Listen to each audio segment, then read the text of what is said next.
Halo Mas Bro, Bu Bro, apa kabar? Semoga sehat terus di sana nih. Kali ini kita bakal nunjukin sesuatu yang beda. Biasanya kita ngomongin tentang review produk, atau rakitan PC, atau gaming, atau bahkan overclocking. Kali ini bakal ada sesuatu yang beda, yaitu PC Mood, atau PC Mooding.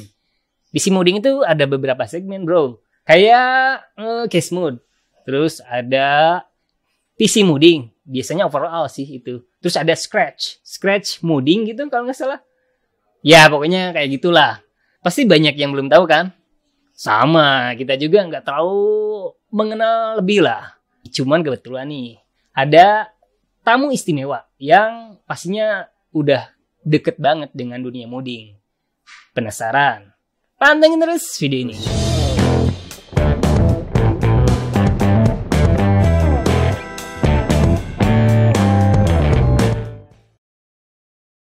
Oke, ini dia bintang tamu spesial kita hari ini. Anda siapa ya? Nama nih belum lupa nih. Siapa namanya, Gerak? Saya Haris, modder dari Bandung. Itu aja mungkin. Iya. Oke nih Kang, dunia case mood kan di Indonesia itu sebenarnya udah sangat lama ya Kang. Menurut Akang nih, pandangannya dari dunia case mood itu sendiri kayak gimana sih? Atau dunia modder secara keseluruhan nih? Di Indonesia. Di Indonesia. Buat saya yang baru terjun 3 tahun ya. 3 tahun di... Kalau secara global, secara keseluruhan, menurut saya di Indonesia tuh terlalu lambat. Progresnya terlalu lambat. Kenapa lambat sih Kang? Terlalu lambat. Jadi regenerasinya tuh kayaknya minim ya. Gitu, regenerasi minim. Jadi modder-modder baru tuh kayaknya susah berkembang. Mungkin banyak faktor juga. Banyak faktor juga selain kan kalau untuk orang awam tuh nge-modding tuh yang pertama yang ada di benaknya tuh pasti uang. Uang, budget. Jadi kan apa-apa tuh kan mesti ada uangnya. Nah, di sini kan sebenarnya masalah ini bisa diatasin ketika ada vendor atau brand yang mau support. Itu kan bisa mangkas budget, maksudnya bisa lebih ini lagi lah. Si modder tuh bisa lebih leluasa gitu lah, lebih ininya. Ya. Oke, kemudian kan Kang Haris ada project baru nih. Yang katanya sangat keren sekali nih Kang. Project baru dengan tema COD Modern Warfare. Gaming gitu ya Kang? Bisa dijelasin nggak sedikit tentang kayak pengambilan tema atau proses build-nya atau spek komponen inti yang dipakai nih? Kalau idenya sih sebenarnya ngedadak aja ya. Maksudnya kirain Kang Haris gamer gitu. Udah pensiun lama Udah. Jadi kalau tema COD itu sebenarnya jadi gini, pertama itu tahun 2019 akhir kita tuh ada proyekan sama Thermaltake. Jadi Thermaltake tuh mau ngasih project ke saya full support, tapi barangnya dikirim dari Taiwan langsung. Wih, keren. Nah, yang jadi masalah, mereka itu kan minta konsep. Kita mau bikin konsep apa, sedangkan saya agak kesulitan ngeluarin konsep ketika si hardware belum ada. Iya. Nah, pihak Taiwan nggak bisa tuh ngirim casingnya aja dulu, sedangkan saya kan minta casingnya dulu. Nah, pihak Taiwan nggak bisa. Akhirnya mereka cari solusi. Udah aja kirim barang dari yang ada di Indonesia. Nah, kebetulan dikasihnya tuh kita spek ini casingnya pakai S300. Jadi S300 tuh mereka kirim S300, terus speknya tuh casing S300, PSU-nya TRS 600 watt. Yang 600 yang bukan modular? Non modular, terus dikasih kabel ekstensi. Terus RAM TAC power, terus yang RGB itu ya? Iya. Terus sama LCS kit. Sisa speknya dari Kang Haris sendiri atau? Ada yang dari saya, ada dari sponsor juga. Dari sponsor kayak Monitor? Monitor Atau- itu dari AOC. Oh gitu, lumayan juga ya, Ya. ternyata. Terus ngomongin tentang casing nih Kang. Mm.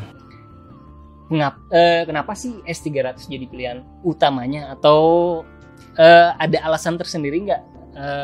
Kayak S300 itu enak buat dimoding? Atau emang dari sananya harus segmen atau harus case ini gitu?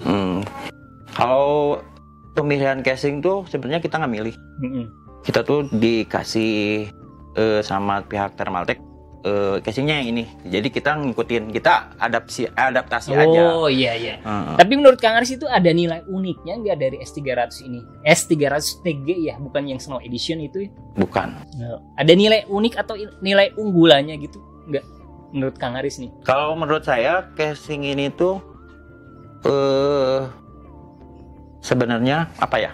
Dari segi harga nggak terlalu mahal. Nggak terlalu mahal. Nggak terlalu Kisaran mahal. 1 jutaan ya? 1 kalau nggak juta, salah. 1 juta kecilnya, belum 1 juta besar. Jadi ketika kita apa sih? Kayak Untuk ini. harga casing 1,3, misalkan 1,3 nih, si casing harga 1,3, tapi fiturnya tuh di brand lain dia bisa Ya. harganya di atas 2 juta. Kalau ngelihat fiturnya gitu. Kayak kemudahan juga ya, Iya. Kang, ya, termasuk. Kita juga kemarin sempat nge-review yang Snow Edition. Hmm, Ini ada banyak ruang upgrade yang luas nih. iya. Menurut Kang Aris itu juga termasuk? Iya, soalnya kan ketika Thermaltake ngerilis sebuah casing, mereka bisa dengan leluasannya menyebutkan kalau casing mereka itu TT certified misalkan. Iya. Itu maksudnya apa? Itu maksudnya bahwa casing mereka itu support custom water cooling. Yang lebih ekstrim itu Iya. ya, yang ini. Kadang-kadang suka ada istilah water cooling itu kayak I/O atau apa gitu. Padahal enggak juga kan, ada segmen yang lebih luas Kang ya. Kalau sebenarnya kalau LCS itu kan custom. Jadi dari pabrikan tuh belum jadi apa-apa. Kita ngerakitnya sendiri gitu Oh, aja. siap. Nah, ini nih, kadang-kadang harga nih di pandangan umum banyak isi builder, 1 jutaan itu kerasa agak mahal. Menurut Kang Haris itu alasannya kenapa sih Kang? Sebenarnya Kebanyakan nih, kayak kemarin ada yang komentar ini 1 jutaan mah cukup nihils nih buat Iya. ini. Kadang-kadang suka ada sebenarnya gitu. masalah mahal atau murah tuh sebenarnya relatif gitu. Jadi nggak semua orang bisa bilang itu murah, nggak semua orang bisa bilang itu mahal gitu. Cuman yang dijadikan komparasinya yang mana dulu nih gitu. Ketika kita ngekomparasinya ke atas ya pasti jadinya lebih murah. Kalau kita komparasinya ke bawahnya pasti jadinya mahal gitu. Itu casing gitu aja, simple gitu. Itu aja. Kalau kualitas Kalau kualitas mah untuk harga segitu kayaknya udah kebagusan. Bagus banget itu banget. bigis bingit. Ya. Oke. Hasil build ini kan sepenuhnya full custom water cooling gitu ya kan. Kadang-kadang suka ada banyak pertanyaan nih, susah nggak nge-build full custom ini? Terus kadang-kadang ada juga suka pertanyaan lain, takut bocor nih kan, kayak gitu. Biar jadi education juga nih buat temen-temen yang pengen ngerakit full custom. Kalau disebut susah, susah gampang sih sebenarnya. Yang bikin susah tuh susah gampang. Jadi maksudnya emang susah gitu.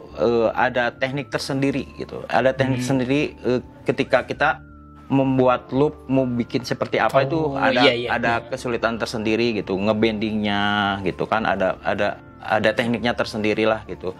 Terus masalah ketakutan orang-orang, masalah bocor.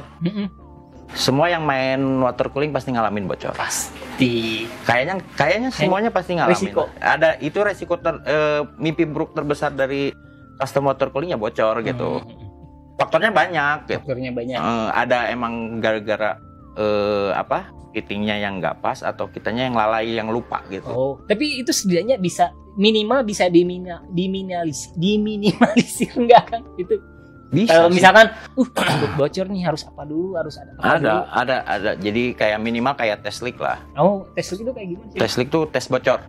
Oh, Tes leak, gitu. tes bocor. Jadi kalau model konvensional tuh kan tes bocornya kita masukin air, terus jagain titik-titik yang beresiko bocor, dijagain pakai misalkan tisu nih. Jadi ketahuan kalau ada bocor kan basah tuh tisu. Nah itu kan yang konvensional. Nah sekarang kan udah banyak tuh beredar alat tes leaknya yang udah bisa langsung beli kayak gitu. Jadi kita nggak usah masukin air, tapi kita bisa tahu nih ada yang bocor atau enggaknya gitu. Siap. Pakai alat itu. Oke, terus urusan biaya, kadang-kadang suka ada ngomong, wow, full custom water cooling itu mahal. Emang bener kan? Atau sebenarnya ada istilah budget juga ada istilah ya harga bisa terjangkau juga ada enggak? Atau memang mahal? Kalau dibandingin sama casingnya itu sendiri pasti lebih mahal. Pasti lebih mahal. Semurah-murahnya water cooling kit pasti lebih mahal dari casingnya. Apa sih yang jadi mahal itu biasanya? Kalau di breakdown di breakdown tuh maksudnya diurutin nih part-part yang bikin mahal tuh apa aja. Dari fittingnya aja udah mahal gitu.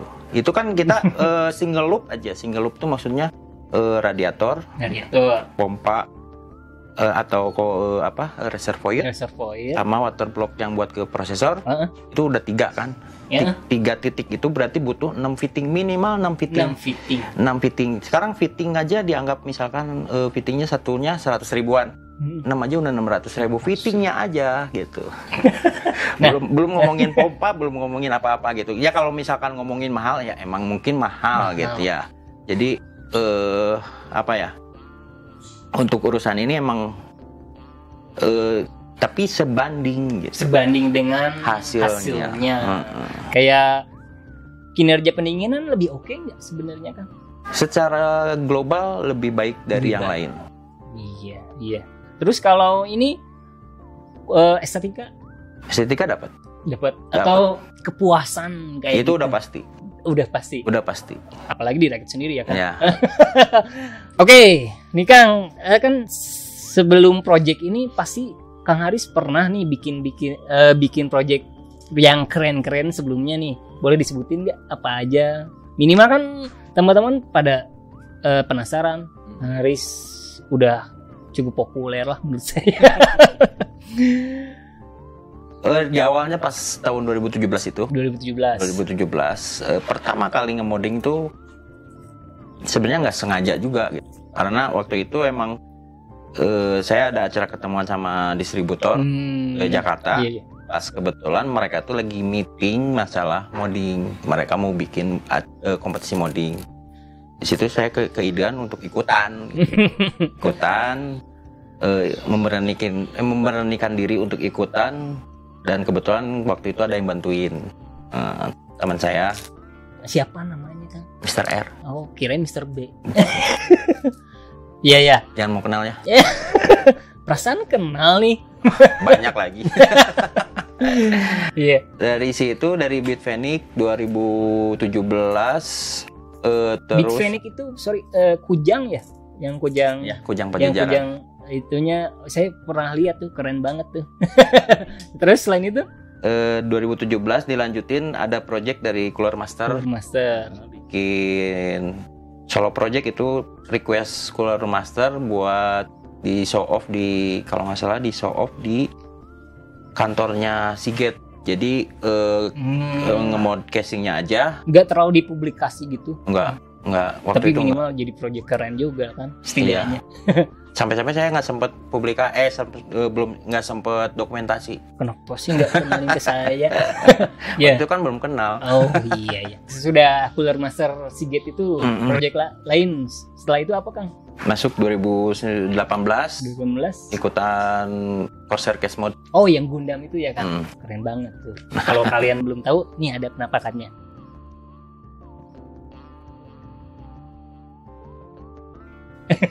Nah itu yang Corsair itu ada banyak kesannya nggak kan atau gimana? Boleh diceritain sedikit nih dari Corsair. Kalau kesannya buat saya tuh Corsair Case Mode tuh project paling wah ya. Project paling wah. Termasuk kalau buat saya paling wah. Iya. Secara budgeting, secara event itu paling wah. Di Indonesia paling wah. Paling wah buat saya gitu. Ada hasil nggak Kang? atau minimal juara, atau apa yang didapetin dari kompetisi itu? Sebenarnya ketika kita masuk ikutan kompetisi, ada hal yang mesti kita siapin. Iya. Mental. Kita mesti mental juara, mesti mental kalah. Iya. Jadi ketika kita kalah, kita udah biasa aja. Super sekali Anda. Tapi minimal banyak pelajarannya Kang ya dari situ. Pastilah. Nah, dari project Gundam itu apalagi nih Kang? Dari Gundam 2018 masuk ke CMOS 2018. CMOS. Yang ini ya, yang dunia itu. Iya. Wah, keren. Masuk? Atau sebenarnya memang udah beres atau gimana? Maksudnya maksud gimana? Ikutan registrasi. Udah ikutan. Ada ini nggak, katanya sempat ada kendala. Iya. Saya sempat dengar sih Kang. Adanya mau banyak gosip. Jadi karena ada masalah, ada kendala lah dari pihak saya pribadi. Jadi si casing tuh finish lewat dari tanggal tenggat. Telat. Iya. Telat, tapi jadi sebenarnya udah telat submit aja. Tapi sebenarnya udah ada hasil kan ya Kang? Minimal ada penapannya juga. Ada. Nah gitu. Tapi pelajaran apa yang didapat dari pas itulah setidaknya gitu? Masuk ke tahun sesudahnya. Untuk 2019 istilahnya saya tarik ini dulu tarik nurunin tensi lah, tensi di dunia modding. Tapi sebenarnya project masih ada kan? Masih ada, kan? Cuman saya dikurangin aja tensinya. Gitu. Iya. Minimal bisa jadi napak dulu lah kan. Lebih kayak evaluasi sih. Iya. Lebih kayak evaluasi. Jadi 2 tahun ke belakang apa yang mesti dibenahi, ke depannya kita mesti gimana. Gitu aja. 2020 udah move on lah. Sebenarnya bukan 2020 sih. Ofisialnya sih 2019 akhir. Cuman kan gara-gara ada pandemi ini kita banyak. Betul. Inilah hasil karya terbaru. Iya. Tapi atau sebelumnya ada juga. Nah, kalau ngomongin masalah project ini, ini jadwalnya tuh sebenarnya bukan bulan-bulan ini rilisnya. Kapan? Tapi pas GeForce Day. GeForce Days itu mestinya kan bulan 4. Bulan 4 April. Pandemi. Ya, mereka kan cancel acaranya. Jadi si casing tuh gagal show off di sana. Oh, gitu. Oke, siap. Minimal ada banyak pelajaran nih buat saya nih. Kedepannya nih Kang, minimal kan kita ada misi lagi nih. Setelah kan pasti Kang Aris nggak akan berhenti sampai di sini kan. Minimal kedepannya ada harapan tersendiri nggak, atau mau bikin project apa gitu, bikin yang lebih heboh lagi. Kalau misi itu kayak gini, ibaratnya modder tuh pembalap. Iya. Pembalap motor misalkan. Iya. Kalau modder yang freelance, yang dia ngemod cuman buat sendiri, itu ibaratnya kan pembalap liar, balapan liar, nggak ofisial lah istilahnya gitu. Bukan sinetron itu ya kan? Nah, bukan. Nah, ketika kita si modder ikutan kompetisi lokal, anggap aja road race. Nah, ketika kita ngomongin CMOS atau TT Cash Mode Invitational, itu kan ngomonginnya udah kelasnya MotoGP. Wih, itu kan kelas lah. Iya, tak aja. Visi saya ke situ. Untuk saat ini ke sana. Minimal bakal jadi target utama juga ya Kang. Iya, jadi istilahnya mau sampai kapan lah jadi pembalap liar terus gitu. Mending jadi. Iya, minimal targetnya itu ya Kang lah. Berarti CMOS sekarang tahun depan ada kemungkinan ikut atau enggak? Sebenarnya sih relatif ya. Relatif gitu. Kita soalnya ngatur strategi juga gitu. Iyalah. Ngatur strategi waktu. Itu kan kalau kompetisi sekelas CMOS itu kan butuh waktunya tuh lumayan. Nggak sebentar. Harus ada ini juga ya. Iya. Preparingnya tuh di preparing, terus progressing tuh makan waktunya bisa berbulan-bulan gitu. Siap. Oke. Selain tadi kan udah ngomongin tentang hasil karya, terus minimal intinya itu ke dunia modding. Banyak orang yang udah tahu, tapi banyak juga justru yang paling banyak itu yang belum terlalu tahu. Ada tips nggak atau pesan atau tips tersendiri nggak buat teman-teman yang pengen ngebangun custom water cooling atau case mood-nya atau apalah itu namanya gitu. Kalau misal nih saya pengen ngebangun, saya belum tahu nih Kang, saya belum terlalu tahu tentang dunia PC modding, apa aja yang harus dikeluarin atau budgetnya atau apanya gitu, tipsnya atau sarannya. Kalau tipsnya apa ya? Mungkin gini aja, ketika kita merubah sesuatu dari yang bawaan pabrik, misalkan casing bawaan pabriknya fan-nya biasa nih, ganti fan RGB, itu sebenarnya udah masuk modding. Kan melakukan perubahan. Intinya kan melakukan perubahan gitu. Secara bertahap gitu. Dari awalnya dari situ sih. Kalau pengen secara keseluruhan minimal ngeminimalisir, kayak tadi kan ada istilah cooling suka bocor atau apa, ada tipsnya nggak Kang? Ya itu mah banyak lihat. By experience aja sih. Ya bertahap juga ya Kang ya. Terakhir nih, misalkan saya tertarik atau banyak teman-teman yang nonton ternyata tertarik dengan case mood yang project terbaru ini, ada kemungkinan nggak Akang mau menjualnya atau produksi lebih banyak? Mass product maksudnya? Atau sebenarnya nerima pesanan gitu? Secara ranah udah beda sebenarnya. Udah beda. Mass product sama case mod modding itu udah beda gitu. Kan modding itu membuat sesuatu jadi eksklusif. Oh iya, nilai eksklusivitasnya. Jadi casing bisa sama nih 10 modding. Tapi kan moddingannya beda-beda. Itu kan yang dikejar dari modding. Jadi udah nggak akan bisa masuk ke ranah mass product sebenarnya. Tapi misalkan ada yang tertarik kan, ini buat saya beli, ada yang mau beli, gimana menurut Akang? Ya. Saya beli 1 miliar. Ya saya mau lah.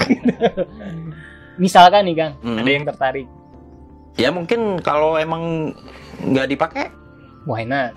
Tapi kalau ada yang pengen bikin custom ke Akang bisa. Tapi sejauh ini semua case mod yang saya pernah bikin tuh ada semua. Ada semua. Bisa jadi disumbangin di sini. Oh nggak bisa soalnya di etalase. Oh begitu. Ya minimal kalau misalkan ada yang pengen mau belajar atau ada yang tertarik juga bisa datang lah ke Kang Haris ya. Bisa lah ke Bandung. Terbuka lah pintu. Bisa. Di Bandung tuh banyak pilihan. Oh iya, bener, di Bandung emang banyak pilihan. Banyak orang-orang. Kayak toko tertentu juga suka ada ya yang nawarin custom. Kalau toko ada. Nah, Kang, setelah hasil karya kemarin nih yang terbaru, kalau Akang sendiri lagi sibuk apa nih? Sekarang. Termasuk minimal ada tujuan atau rencana buat kedepannya, pengen bangun apa atau pengen build yang jauh lebih heboh gitu, atau ada apalah pokoknya. Untuk pertanyaan pertama, sekarang lagi sibuk sama Tete Thermaltech ya. Yang Thermaltech. Lagi sibuk sama Thermaltech. Sebenarnya ini diawalinnya dari 2019 akhir tahun kemarin. Iya. Prosesnya dari situ.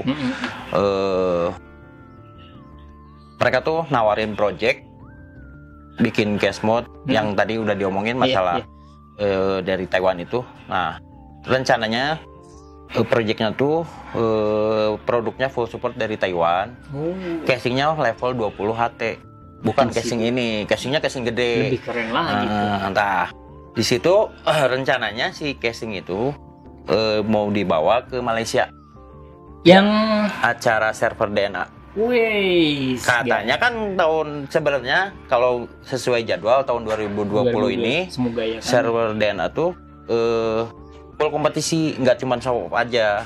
Yang itu aja the biggest show in Malaysia ya, buat khusus dunia, nggak cuma dunia gaming aja. Iya, semua. Bahkan case mood juga termasuk. Iya, bisa jadi kebanggaan tuh. Iya, makanya. Iya. Terus karena ada berbagai hal, jadi proyeknya ngegeser. dirubah jadi S300. Rencananya kan mau di show off di GeForce Day itu bulan April, cuman acaranya di cancel karena pandemi. Akhirnya si casing ini sempat nongol di event di Bekasi. Oh, yang kemarin. Bekasi Cyberpark pas acara gaming. Nah, udah beres ini mungkin ada project lagi sih sebenarnya dari Thermaltake. Casingnya masih confidential. Nggak boleh ya? Masih belum bisa dipublish gitu. Kasih tahu dong Kang, saya Kang. Casingnya belum rilis. Boleh saya review nggak Kang? Casingnya juga belum rilis. Oh iya. Gitu. Mungkin 1 atau 2 bulan ke depan lah si project mulai masuk. Untuk tahun ini mungkin itu terus kalau tahun depan sih ada jadwal-jadwal yang udah mesti diisi gitu. Ya semoga lah. Yang pasti kita harap pandemi cepat usai ya Kang. Amin. Jadi kita bisa nongkrong ngopi lagi.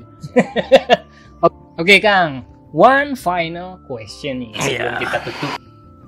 Pencapaian apa sih yang pengen dicari Kang Haris dari semua hal yang telah dilakukan, termasuk proyek terbaru ini?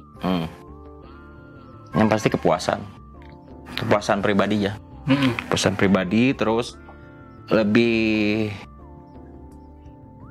ke depannya lagi lebih bisa nunjukin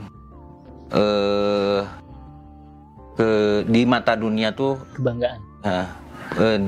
Ada bendera Indonesia di sebuah kompetisi. Iya. Contohnya di TT Kesmod Invitational kan belum ada tuh. Wah, belum pernah ada tuh yang pakai bendera Indonesia. Iya. Nah, di situ. Ya minimal bukan cuma kebanggaan dari Kang Haris sendiri ya. Minimal jadi semua orang, jadi semua warga negara Indonesia pun ikut bangga lah. Amin. Semoga ya Kang, amin. Oke, itu dia ngobrol-ngobrol kita dengan Mr. B. Bukan Mr. B lagi. Kang Haris PC Mooders, atau boleh dibilang gitu ya kan? Nggak apa-apa ya? Atau sebenarnya ada sebutan khusus nggak Kang? Mooders itu? Nggak ada. Kalau di Indonesia atau di Bandung lah, ada sebutannya nggak? Nggak ada? Ada lah. Gitu. Nggak ada, bisa aja. Ya. Buat teman-teman nih yang pengen belajar atau Kang Haris ini sebenarnya buka toko kan ya? Sebenarnya termasuk PC-Part ya. Buat teman-teman yang pengen belanja juga atau pengen tanya-tanya boleh lah, atau pengen ditraktir juga bisa. Di mana sih Kang nama PC-nya? Apa? PC-nya, nama toko PC-nya apa? Pinpoint Komputer. Sekalian promosi. Pinpoint Komputer. Pinpoint Komputer lewat Tokped ya? Tokped. Nah, itu mungkin yang bisa teman-teman carilah. Yang pasti apa yang kita ngobrol, apa yang kita ngobrol sekarang semoga bermanfaat buat saya sendiri, termasuk Kang Haris, apalagi teman-teman yang belum tahu dekat dengan dunia case mode, PC modding, atau apapun itulah. Oke, semoga bermanfaat. Ciao. Terima kasih nih